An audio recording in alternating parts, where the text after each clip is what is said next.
Hello class 8th student.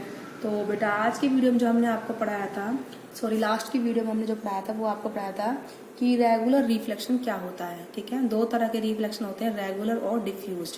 तो regular के बारे में हमने आपको कंप्लीट डिटेल में पढ़ाया था। आज जो हम आपको पढ़ाएंगे डिफ्यूज रिफ्लेक्शन के बारे में पढ़ाएंगे कि डिफ्यूज रिफ्लेक्शन क्या होता है। ठीक है, किस तरीके से लाइट डिफ्यूज रिफ्लेक्शन को करती है, तो इसके बारे में हम पढ़ाएंगे आज आपको। देखो डिफ्यूज रिफ्लेक्शन बेटा क्या होता है, जब भी हम लाइट को इंसिडेंट करते हैं पैरेलल, ठीक है, लेकिन आफ्टर रिफ्लेक्शन वो कैसे जाएगी, पैरेलल नहीं जाएगी, तो उसको हम क्या बोलते हैं, डिफ्यूज रिफ्लेक्शन। देखो जिस पिक्चर में दिखा रखा है, हमने जो ये चार लाइट इंसिडेंट करी है, चार रे, ये चारों पैरेलल है, लेकिन आफ्टर रिफ्लेक्शन पहली इधर गई, सेकंड इधर गई, थर्ड इधर गई है और फोर्थ इधर गई है, तो अलग अलग डायरेक्शन में गई है। तो डिफ्यूज रिफ्लेक्शन क्या होता है, if A parallel beam of light incident is reflected in the different directions. Parallel beam of light को अगर हम डालें और वो डिफरेंट डिफरेंट डायरेक्शंस में क्या हो, रिफ्लेक्ट हो, तो उसको हम क्या बोलते हैं बेटा, डिफ्यूज रिफ्लेक्शन। क्या बोलते हैं हम उसको, डिफ्यूज। डिफ्यूज रिफ्लेक्शन का दूसरा नाम क्या है, इरेगुलर और स्कैटरिंग। इरेगुलर रिफ्लेक्शन भी बोलते हैं इसको, या फिर क्या बोल देते हैं बेटा, स्कैटरिंग भी बोल देते हैं। तो ये जो डिफ्यूज रिफ्लेक्शन है कैसे होता है, कोई भी रफ सरफेस है, जैसे कि चौक का डिब्बा है, कार्डबोर्ड है, पेपर है, टेबल है, चेयर है, वॉल है, पॉलिश्ड और या फिर अनपॉलिश्ड ऑब्जेक्ट्स हैं, ये सब बेटा क्या करती हैं, डिफ्यूज रिफ्लेक्शन करती हैं। क्या करती हैं, डिफ्यूज।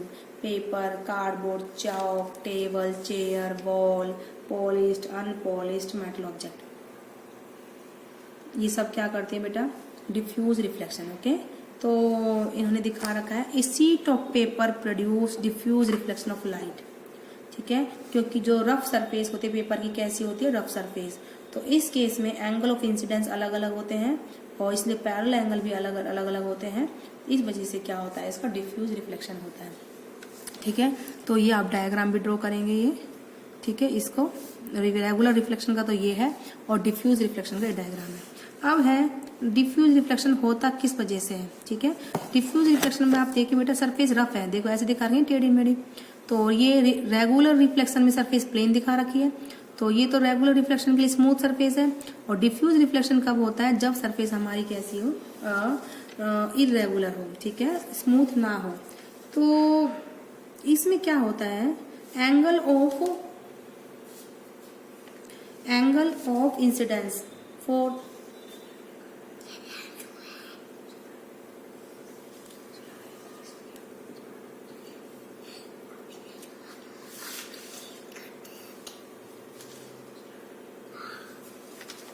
तो डिफ्यूज रिफ्लेक्शन बेटा क्या होता है, एंगल ऑफ रिफ्लेक्शन जो होता है, angle of incidence all the parallel ray of light के लिए जो रफ सरफेस पर क्या होती है, फॉल होती है, डिफरेंट होते हैं, तो इसलिए उनके एंगल ऑफ रिफ्लेक्शन भी क्या होते हैं, हर एक लाइट के डिफरेंट होते हैं।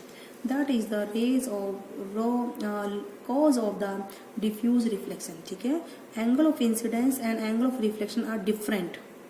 इंसिडेंट एंगल और रिफ्लेक्टेड एंगल जो भी है, सब रेज के क्या है, अलग अलग है, तो इसी वजह से डिफ्यूज रिफ्लेक्शन होता है और इस केस में लो ऑफ रिफ्लेक्शन बट फेल नहीं होगा। देखो मैं आपको बताती हूँ क्या बोल रहा है। जैसे हमारी ये सरफेस इस तरीके से है, स्मूथ नहीं है, ठीक है, तो मैंने ये तीन रे डाली है, पहली, दूसरी और ये तीसरी, number first incident ray, number second incident ray, number third incident ray.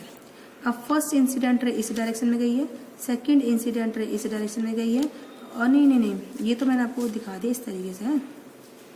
First इसमें गई है, ये नॉर्मल यहाँ पर डलेगा, यहाँ पर इस पॉइंट पर ये नॉर्मल डलेगा। एक सेकंड में आपके लिए इसका दोबारा डायग्राम बनाती हूँ, जस्ट ए मिनट, इसको आप हटा दीजिए। हाँ, यहाँ तक देखो, ये हमारी क्या है, इस सरफेस कैसी है, हाँ मतलब स्मूथ नहीं है। देखो पहली रे हमने यहाँ इंसिडेंट करी, दूसरी रे हमने यहाँ इंसिडेंट करी, तीसरी रे हमने यहाँ करी, ये तीनों रे पैरेलल हमने इंसिडेंट करी। आप इस चीज पर गौर दें, हमने तीनों रे कैसे इंसिडेंट करी, पैरेलल। बट इस केस में देखो नॉर्मल कैसे देंगे, ये सरफेस है तो नॉर्मल ऐसे देंगे, यहाँ पर सरफेस पे नॉर्मल ऐसे देंगे, इस सरफेस पर नॉर्मल इस तरीके से देंगे।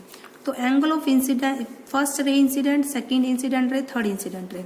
फर्स्ट इंसिडेंट रे और नॉर्मल के बीच एंगल, ये angle of incidence I1, second रे और नॉर्मल के बीच का एंगल I2, थर्ड रे और नॉर्मल के बीच का एंगल बेटा I3। इस वाले केस में I1 angle is not equal to I2 angle is not equal to I3 angle, क्योंकि नॉर्मल्स इस केस में पैरेलल नहीं है। ठीक है, देखो अलग अलग डायरेक्शन में नॉर्मल्स आ रहे हैं। हमेशा नॉर्मल सरफेस का मैसे देंगे ना, ये एंगल 90 का बनना चाहिए, तो ये नॉर्मल हुआ, ये नॉर्मल हुआ, ये नॉर्मल हुआ।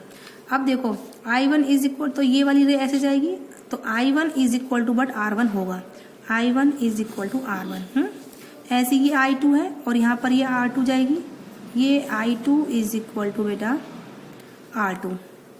ये ऐसे गई, ये I3 is equal to the R3, angle I3 is equal to R3। ये एंगल I3 और R3 बेटा कैसे हैं, इक्वल है। ठीक है, बट इस केस में R1 R2 R3 इक्वल नहीं है।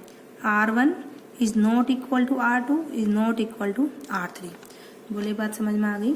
देखो इंसिडेंट एंगल अलग अलग है, reflected angle R1 R2 R3 अलग अलग है, लेकिन जो लॉ ऑफ रिफ्लेक्शन है फर्स्ट रे के लिए incident angle and reflected angle ये दोनों बराबर होंगे, I1 is equal to the R1। ऐसी सेकेंड रे के लिए इंसिडेंट एंगल I2, ये रिफ्लेक्टेड एंगल R2, ये दोनों बराबर होंगे, क्योंकि लॉज ऑफ रिफ्लेक्शन फेल नहीं होगा किसी भी कीमत पर। ये थर्ड रे है, इसका ये इंसिडेंट एंगल हो गया I3, नॉर्मल के बीच में और इंसिडेंट रे के बीच में ये रिफ्लेक्टेड एंगल हो गया, तो I3 is equal to R3। ये बात समझ में आई। लेकिन I1 I2 I3 बराबर नहीं है, R1 R2 R3 बराबर नहीं है। और रेगुलर रिफ्लेक्शन के केस में बेटा क्या थे, ये दोनों ही एंगल क्या थे, I1 I2 और R3 बराबर थे, R1 R2 और R3 भी क्या थे बेटा, बराबर थे। इस वाले केस में लेकिन बराबर नहीं है। यही कारण है डिफ्यूज रिफ्लेक्शन का होने का, कि जो लाइट बीम है वो पैरेलल नहीं जाती। ये बात समझ में आ गई। ठीक है, तो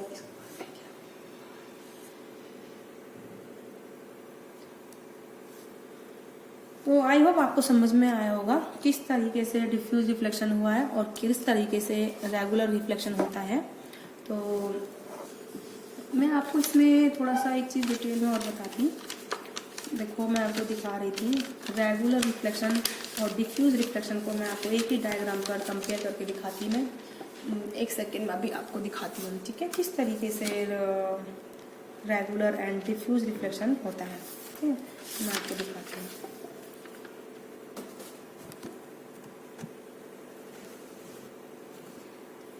देखो बेटा,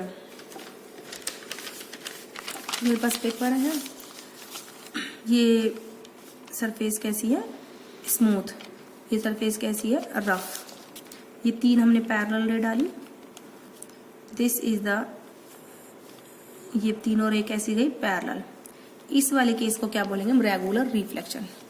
अब इस वाले केस में क्या होगा, तीनों रे मैंने पैरेलल तो डाली, बट आफ्टर रिफ्लेक्शन एक इधर गई, दूसरी इधर गई, तीसरी इधर गई, अलग अलग डायरेक्शन में गई है। This is called diffuse reflection. ठीक है, इस वाले केस में क्या होगा बेटा, तीनों के इंसिडेंट एंगल I1 I2 और I3 बराबर, लेकिन इस वाले केस में I1 is not equal to I2 is not equal to I3, तीनों एंगल अलग अलग होंगे। इस वाले केस में R1 is equal to R2 is equal to R3, लेकिन इस वाले केस में R1 is not equal to R2 is not equal to R3। अब इस वाले केस में I1 is equal to R1 and I2 is equal to R2 angle, ठीक है, and I3 is equal to R3। ये है laws of reflection, वो इसमें भी फॉलो होगा और इसमें भी होगा। I1 is equal to R1, I2 is equal to R2, I3 is equal to R3, ये इसमें भी वैलिड होगा। ठीक है, तो दोनों में होगा ये चीज। तो लॉज ऑफ रिफ्लेक्शन ना तो रेगुलर रिफ्लेक्शन में फेल होगा, ना ही डिफ्यूज में। I1 is equal to R1, I2 is equal to R2, I3 is equal to R3, ये दोनों में होगा। लेकिन इसमें सारे इंसिडेंस एंगल बराबर है, इसमें नहीं है। इसमें रिफ्लेक्टेड एंगल भी बराबर है सारे, इसमें नहीं है। इसी कारण से ये रे तो पैरेलल जाती है आफ्टर रिफ्लेक्शन और ये रे पैरेलल नहीं जाती। That is the cause of the regular and diffuse reflection. तो आई होप आपको समझ में आया होगा बेटा। जो नेक्स्ट वीडियो में हम आपको पढ़ाएंगे कि प्लेन मिरर किस तरीके से इमेज बनाता है।